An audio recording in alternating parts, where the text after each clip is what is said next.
gentlemen, please welcome on stage Ahmet Berat Conkar, Deputy Minister of Energy and Natural Resources, Turkey. Brad Crabtree, Assistant Secretary for Fossil Energy and Carbon Management, U.S. Department of Energy. Dr. Jorg Kukies, State Secretary for Economic Policy and European Affairs, German Chancellery. Valentino Valentini, Deputy Minister at the Ministry of Enterprise and Made in Italy. Moderator, Dan Murphy, Anchor, CNBC.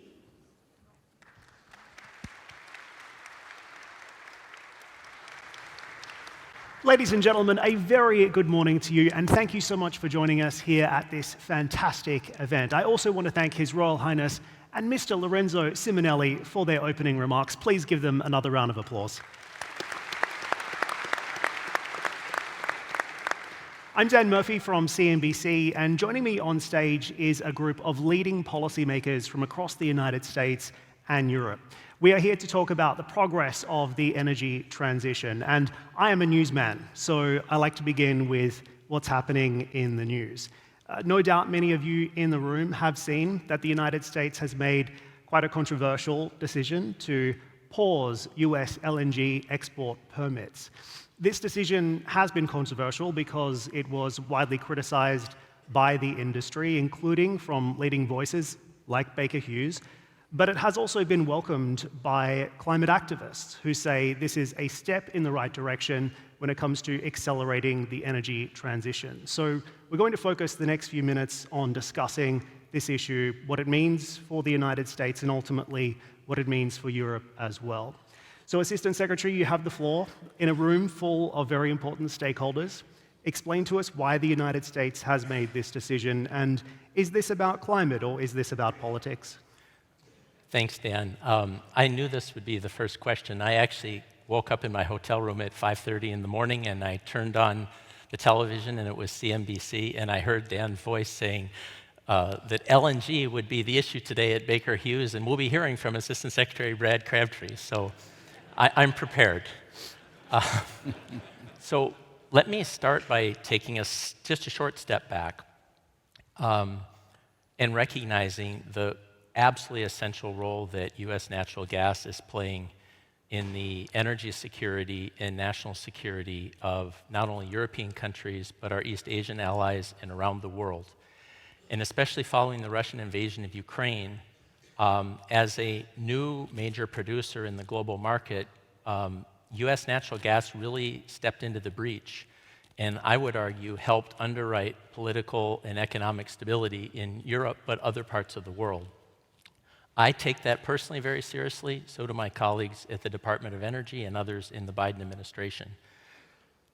It's also important, though, and bear with me, because this is not a story that gets told very often, to walk through where we're really at with natural gas production and exports in the United States. You all in this audience know that one of the most consequential and transformative things to occur, probably in the history of energy, is the shale gas revolution in the United States. In the early part of the last decade, we were poised to become a natural gas importer. And then we started exporting, because of the shale gas revolution, exporting natural gas first in 2016. By 2018, we had export capacity of 4 billion cubic feet, or around 40 billion cubic meters per year. Now, our export capacity stands at 14 billion cubic feet per day, or a little over 140 billion cubic meters per year. We're exporting 120 billion cubic meters per year. So an enormous expansion. Here's what's not widely understood. We have authorized exports, additional exports, of 12 billion cubic feet per day, or over 120 billion cubic meters per year, that will come online between now and 2030. That is essentially a doubling of our current production and export today will be going to our overseas markets. On top of that, we have authorized an additional 20 billion cubic feet, or over 200 billion cubic meters per year, for exports that do not yet have a financial investment decision.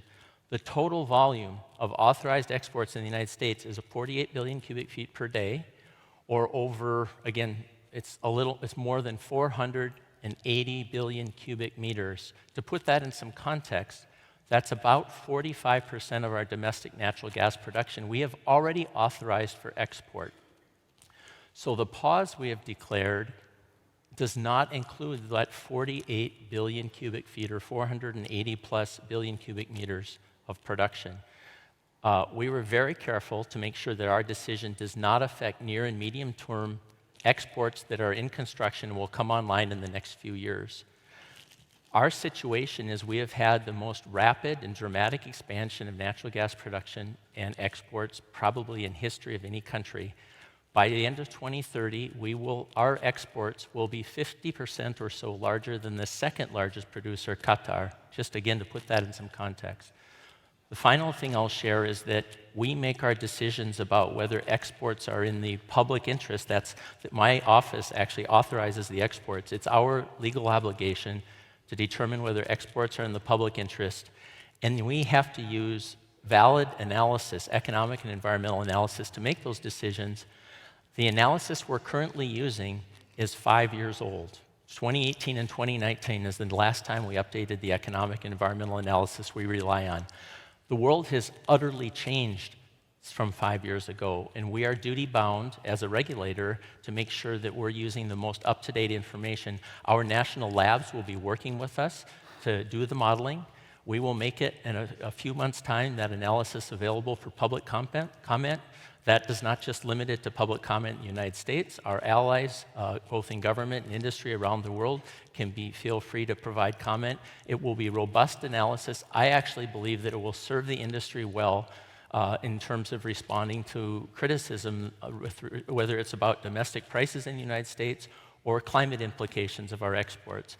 But it is a sense of responsibility to our domestic consumers, and we have a special role as the world's largest oil and gas producer and exporter to take our climate obligations very seriously.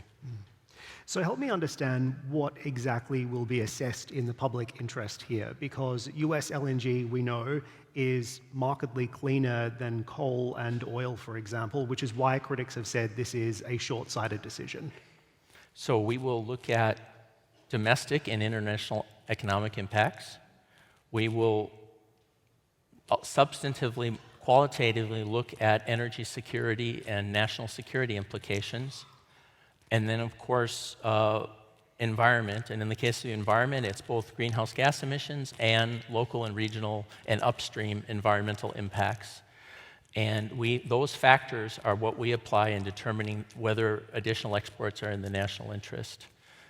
So that's the process that we follow. So the analysis that we're updating will better inform that work. And just finally on this, what's your message to the industry and those who say this decision undermines the ability and willingness to invest in the sector? It jeopardizes national security, and it sends a message, finally, to America's friends and allies that they can no longer rely on the US, particularly given this uptick in regulatory uncertainty that we now see coming into your November election. Well, let's take the last two first.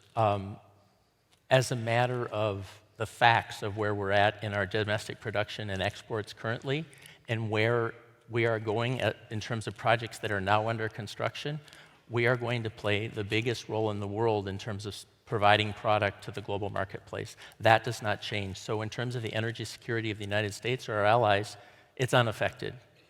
Now, I recognize, and the administration recognizes, for those projects that are in the development pipeline that don't even have their permits from our Federal Energy Regulatory Commission, before they even come to the Department of Energy, they are faced with more uncertainty. And that's why, to be crystal clear, this is a pause while we update our analysis. It's not a ban.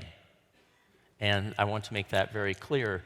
That's the commitment of my secretary, and it's also in the statement of the White House that we are pausing on our analysis, on our authorizations to update our analysis so we can make more responsible, informed decisions from an economic, environmental, and climate standpoint.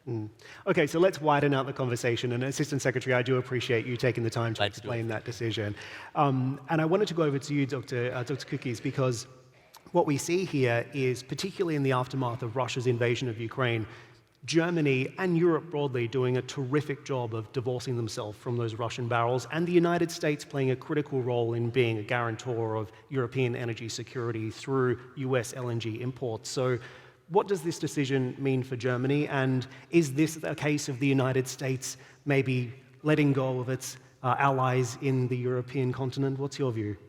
So, first of all, we are very grateful for all of the support by the United States government and many of the companies in the audience, among which Baker Hughes, to help us diversify out of the dependence on Russian gas.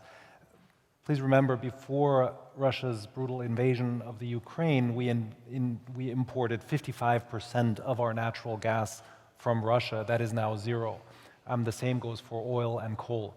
And this effort of building an infrastructure from scratch within 200 days, the first LNG ship sailed into our harbor of Wilhelmshaven, and the complete absence of the energy crisis that everyone predicted would not have been possible without the intense cooperation with the United States government. And everything that we've heard before the decision was made, during the deliberations, and now today, is that this intense cooperation between the United States and Europe in general, and Germany in particular, will continue irrespective of this decision. And the volumes and the numbers that the Undersecretary mentioned are definitely encouraging us that this intense cooperation, both at the level of the governments and the level of our importers and the exporting companies, will continue, and the United States will continue to support us in our quest to become independent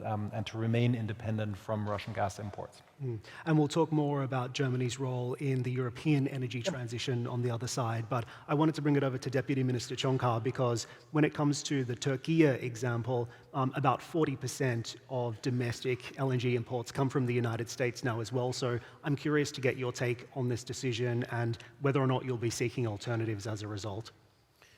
Thank you very much. Of course, this is an important decision, but as it is explained, it's going to be having some long-term effects, and we are now well positioned to diversify our imports of gas. As you know, we have quite substantial capacity in the pipeline gas imports as well, but we have been increasing our LNG imports from United States and also from other countries like Libya and Qatar and many other countries.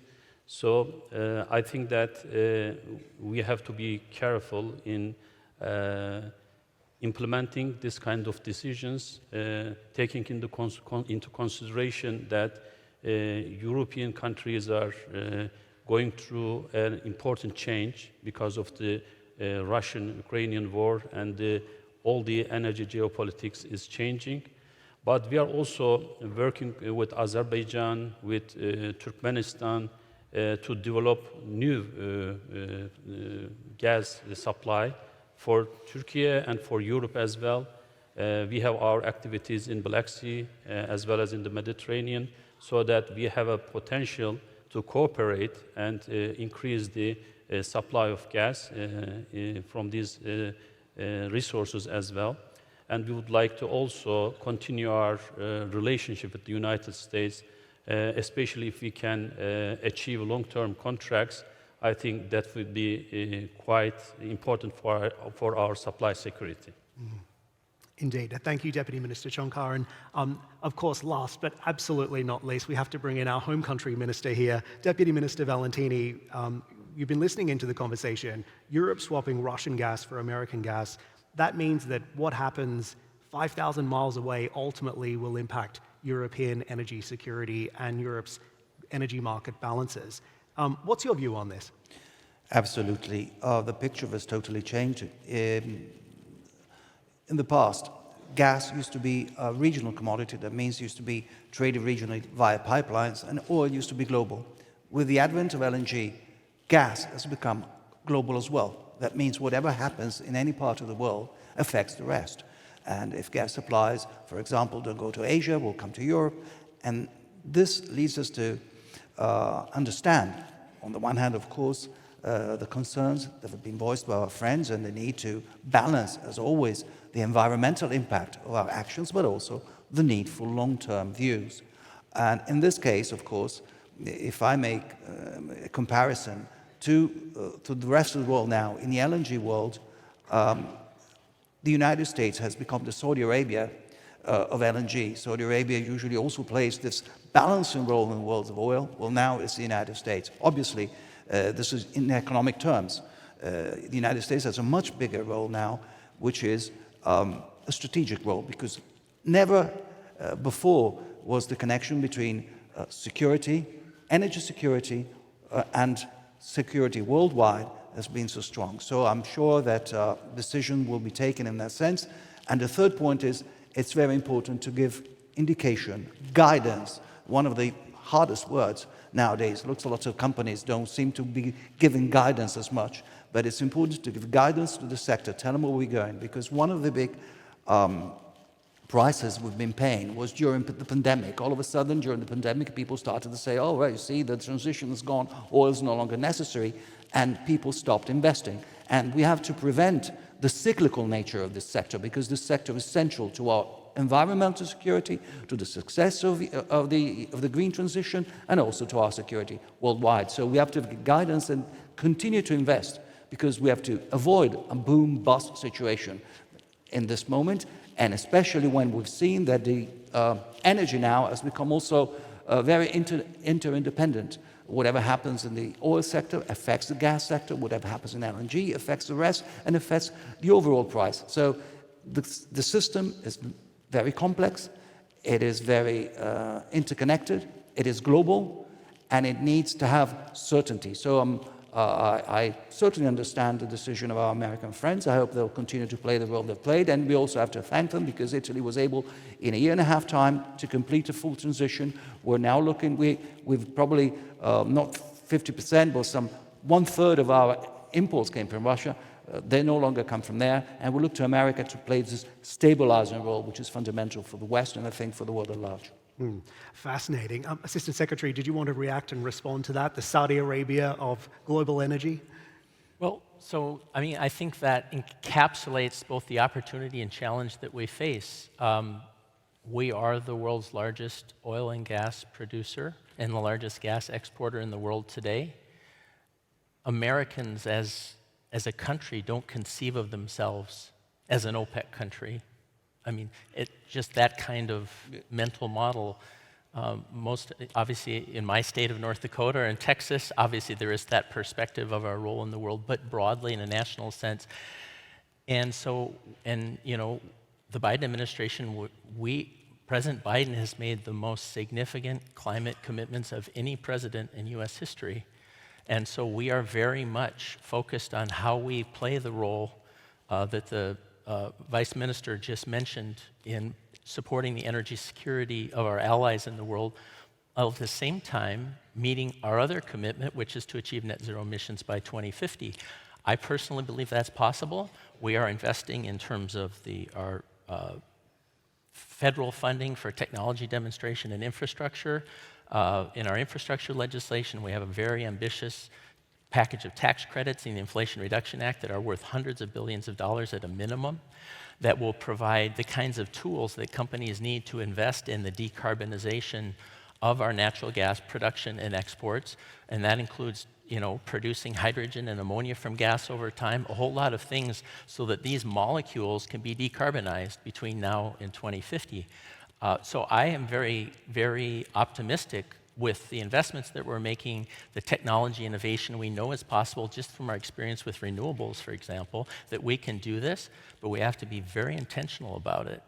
And so it's not just a question of balance. It is balance, of course, but it's also very intentionally moving forward with the investments and decisions we need in terms of decarbonization and methane mitigation, so that our role in the world today as natural gas producer and exporter is consistent with also meeting our obligation at home in our own economy to get to net zero. Indeed, and I think you speak to the challenge because as we progress through the energy transition, one of the biggest issues is, of course, meeting energy affordability, security and supply, while also seeking out sustainability and climate goals. So let's focus a little bit on that, particularly with regards to the European context, because the world, we know, is demanding faster progress towards net zero goals. 2024 is going to be the year of democracy. There's plenty of elections that will be taking place around the world. So from your perspective, how are government policies adapting and what policies are needed now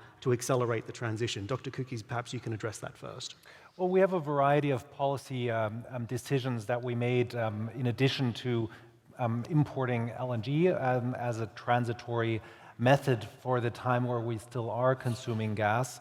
Of course, the main focus that we have is to decarbonize our industry.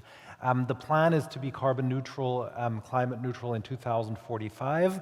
The intermediate goal is to be 100% renewable energy in our electricity grid by 2035 and 80% by 2030. The implementing goals that we want to reach and that we are tracking on a daily basis is to quadruple our offshore energy production capability to 30 gigawatts, double our onshore capability for wind to 115 gigawatts, and to quadruple our solar capacity to 215 gigawatts, all by 2030.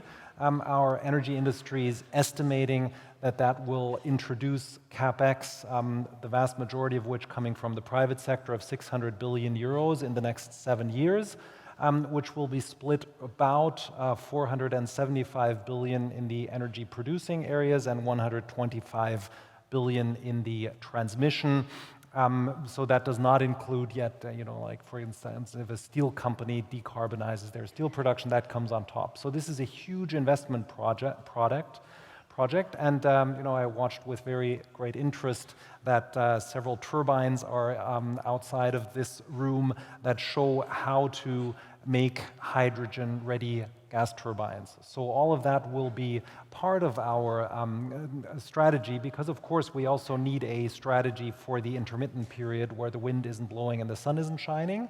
And for that, we have a strategy that we are going to publish in a few weeks on a so-called power plant strategy where we show how many gigawatts of additional capacity we need. It will be easily double-digit for hydrogen-ready power plants that will then also decarbonize the electricity production when the periods of intermittency of the renewable energies are taking place.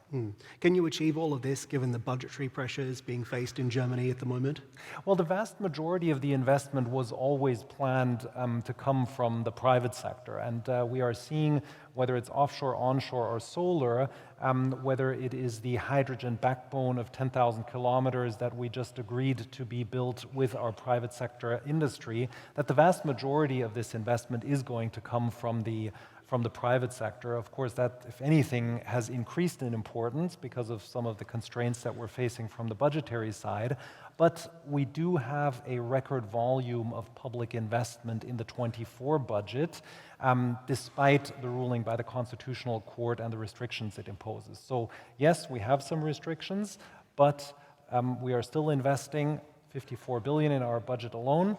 A large part of that is going into this decarbonization strategy, but we've always said very clearly that this is a public-private partnership, and we will need hundreds of billions of private sector investments. And the interest, if anything, is that we're seeing from the first 2 years that we've embarked on this journey. The interest is very, very strong from the private sector to invest in this. This is an investable strategy. The big question that we still have open is the business model for the hydrogen value chain. I think that is the biggest challenge that we will be facing given the cost differential and the need for cost regression on the hydrogen side. That certainly is, I would say, the biggest challenge. But for example, we will be publishing a carbon management strategy shortly where we, for the first time, will set up a regulatory environment for carbon capture, utilization, and storage so that we also tackle this element of the issue. So I would say we have a very consistent overall strategy in this. Deputy Minister, can you speak to that as well? And from your perspective, what policies are needed in Italy and across Europe in order to advance the energy transition? Well, I could take a leaf out of the book of my colleague, but I'm not, we don't have as much confidence in terms of our budgetary pockets. That is to say, we have to be, I would add to what he just said, a couple of things. The first is that we have to be gradual in our transition, and we have to make sure that every transition is has to be economically viable in order to be successful.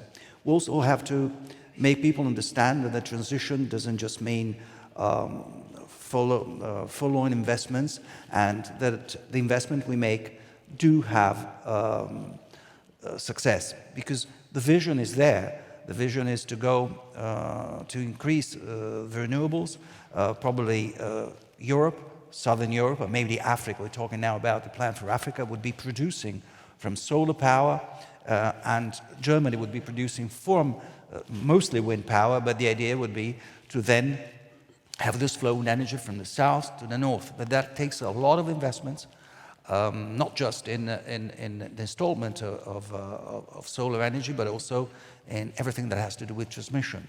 We also have to think about all of the transitions that are taking place. Indeed, decarbonizing affects our industry. We are the second largest manufacturing country in Europe, and certainly our industrial base is very concerned. We have to be careful that there are hard-to-abate sectors that have to be taken care of.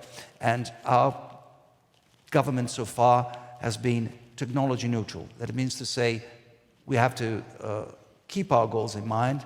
We have to achieve achievable goals to keep the people with us. Otherwise, what I'm afraid of would be, even though we're dead, we're 100% behind decarbonization, there's no other way around. And we certainly have to review the way we produce, we drive, we live. We have to take the people with us. And if there's a reaction to that, we might see that in the next elections, and we have to prevent some sort of instinctive reaction against the transition. We want to take people with us, and the only way to do it is to make sure that it happens gradually. Of course, the amount of investment is very high, and we hope to do that also on a European level. I think that the strength of Europe is in the single market.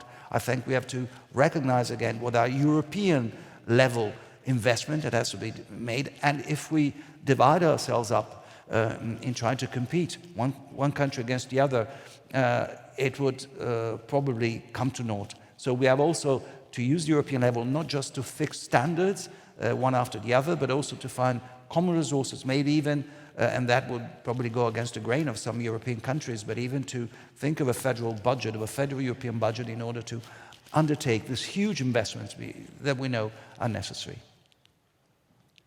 Would you like to respond to that? Would something like that work?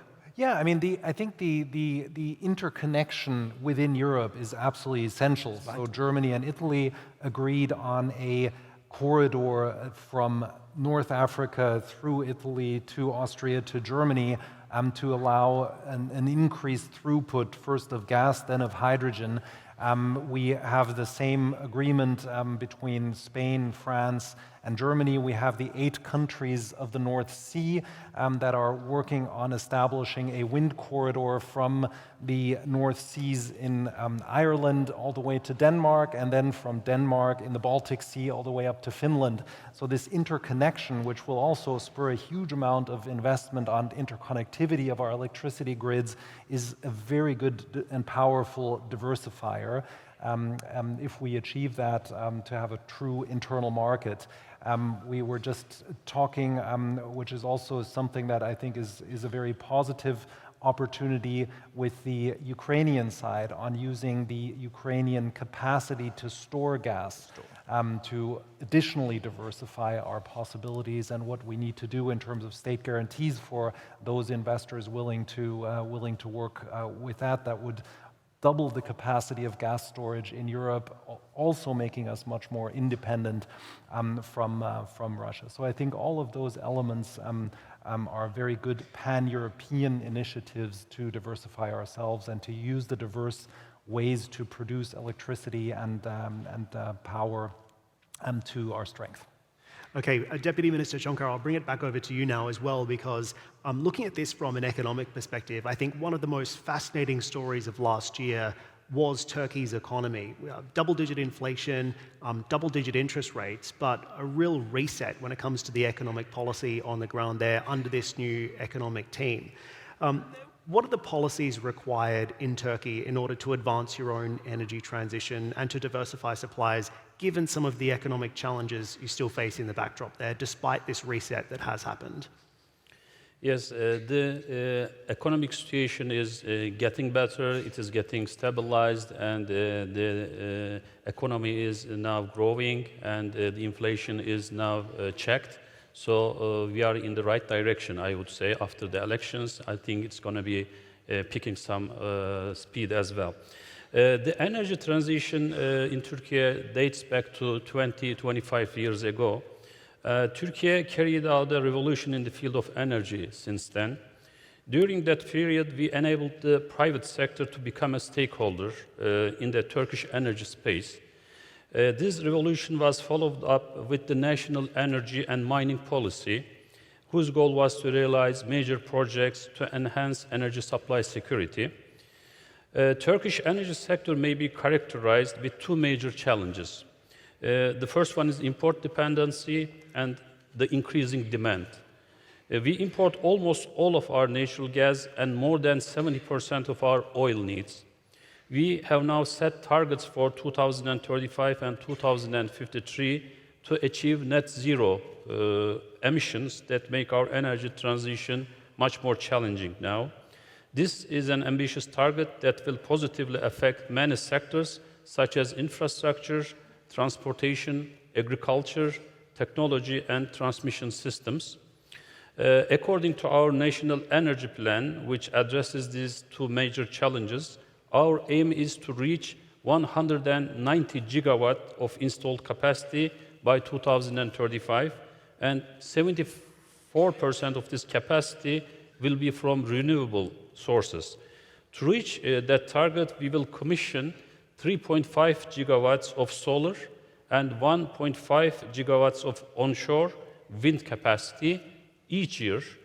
And every year, up to 2035, we are planning to add these capacities. In addition, we set a target of 5 gigawatt of offshore wind capacity as well. With the increasing share of renewables, the need for transmission investments has also increased. As Turkey, we realize the grid's role as a catalyst in the transition, and our goal is to establish a mega green grid that can accommodate large shares of renewable electricity, while laying the groundwork to extend and expand our interconnection capacity with our neighboring countries. Also, nuclear energy will also become a critical addition to further diversifying our energy sources and emission reduction efforts. Our national energy plan aims to have more than 7 gigawatt of installed nuclear power capacity by 2035 and 20 gigawatts in total beyond that. The first reactor of our first nuclear power plant in Akkuyu will be ready by the end of this year. Besides Akkuyu, Turkey has plans to build 2 additional conventional nuclear power plants. Also, energy efficiency is one of our main priority areas in our energy transition. Within the National Energy Efficiency Action Plan, covering the time period between 2017 and 2023, we exceeded our energy efficiency targets by almost 10%, and with almost 25 million tons of oil equivalent savings. So around 70 million tons of emission avoidance has been achieved, thanks to the $8.5 billion of investment in energy efficiency. We also announced a new energy efficiency action plan and strategy for the upcoming 5 years. Very recently, according to this plan, we target to reduce the amount of energy consumed for GDP, which is the energy intensity of Turkey, by 15% compared to 2023. And we plan to achieve a total primary energy savings of 37 million tons of oil equivalent in the upcoming 5 years period. So with all these together, I think Turkey is going to be a leading country as far as the renewables and the energy transition is concerned. Indeed, seeking to become a gas hub as well. So, all right, I've really enjoyed our conversation. Unfortunately, gentlemen, we are out of time, so we'll leave it there. But please make our audience feel welcome. And audience, please welcome and thank my panelists for joining us this morning. We are looking forward to the rest of the conference, and thank you again. Thank you all. Thank you. Thank you. We can exit out this way. Thank you.